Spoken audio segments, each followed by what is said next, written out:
Hey, I'm Cameron Sheets with Queerty, and I'm thrilled to be joined today by Cooper Koch. And we're going to talk about his new film, Swallowed. Cooper, how's it going? It's going great. Thanks for having me. Good, good. I want to, of course, just dive right into Swallowed. It's such an interesting movie. It's dark, it's twisted, it's a whole lot of different things. So, if you could kind of take me back to when you first heard about this film, this story, and what your initial reactions were to it. I mean, did the idea of being a part of this movie scare you at all? Looking back, I was all in from the beginning just because I wanted to work and I'm not in the place in my career yet where I can kind of pick and choose, and I really just I want to take the opportunities that I can get. So it was actually everybody else in my life that was like, you need to think about this for a second. Like my uncle, who's my lawyer, was like, are you sure you want to do this film? When you have kids, they might find this, and man, my mom was concerned, and I was just like, no, I'm doing this. A lot of people will see this, will have already seen you maybe in They/Them last year. You've been in this space where you've been in these very queer horror films. And I think we always talk about why do the gays love horror so much? But I think it's awesome to see films like Swallowed, especially, that really do kind of lean into these, what I think are distinctly gay, queer fears and anxieties. Well, I think what's so special about this one compared to They/Them is it's not about the queer experience. It's not about being gay. It's not about coming out. It just so happens that the characters maybe are queer. And so I love that aspect, and I want to see more of that in terms of not only in the horror genre, but in a lot of genres where we just have queer characters, and it's not about them being queer, and they're not the punchline to the joke, or they're not the the stereotype.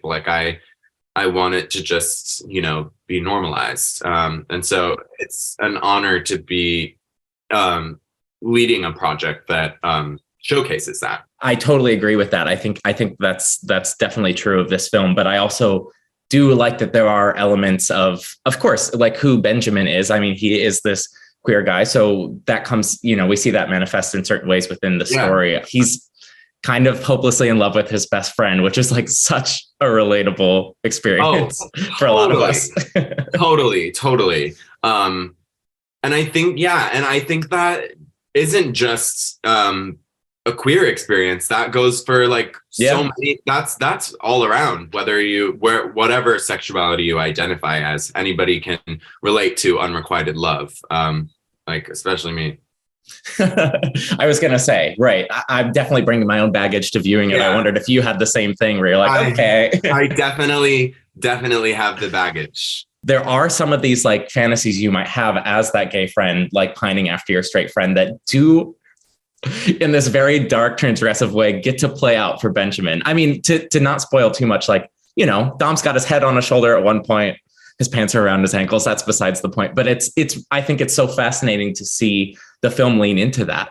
That's where it feels queer to me too. I love that part of it. Yeah, me too. I loved shooting that scene in particular, when he's in the car and he notices for the first time what's sort of happening to him. And I think for Benjamin, it's such a cluster of emotions and thoughts that are going through his mind, because he's finally getting to have sort of an intimate experience with his friend, who he's wanted to have this kind of intimate experience. And in no way did he ever dream it would be in these circumstances, which I think is so fascinating and fun to sort of live in. It's I have to quiet that part of my mind right now, because we're in a situation that is extremely crazy and scary, but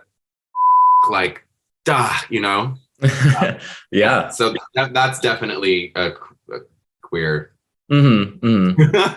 You also co-star with Jenna Malone, who is an icon. But then, well, speaking of icons, we've got Mark Patton in here, who, again, speaking to the gays that love horror, will recognize Mark from Nightmare on Elm Street 2. Had you ever seen the film? I hadn't, but we all watched it together. Jenna and Jose and I watched that, and then we also watched Scream Queen in our downtime. Oh my God, that's great. To see Mark in that role. I mean, that movie's really gay, right? It's very gay. He had a huge struggle with his movie. You know, oh God, yeah. He was shunned from Hollywood, like, because of it. And, you know, he talks all about it in Scream Queen, if you haven't seen it. Yeah. But, you know, I think that was also such a huge parallel with like me. You know, I'm here and I'm this queer actor and I'm doing a movie where I'm playing a queer character and I'm open and out about it. And, you know, I'm not being shunned. So I think it was also beautiful for him to be there and experience that and see the kind of change that's happened over the course of however long it's been. But thank you so much. This film was nuts. It's great. I'm so excited for people to see it. I'm so excited for the horror gays to see it and everybody to see it. So awesome. Thank you so much, Aaron. Thanks, Cooper. It's been great. Have a good one. You too.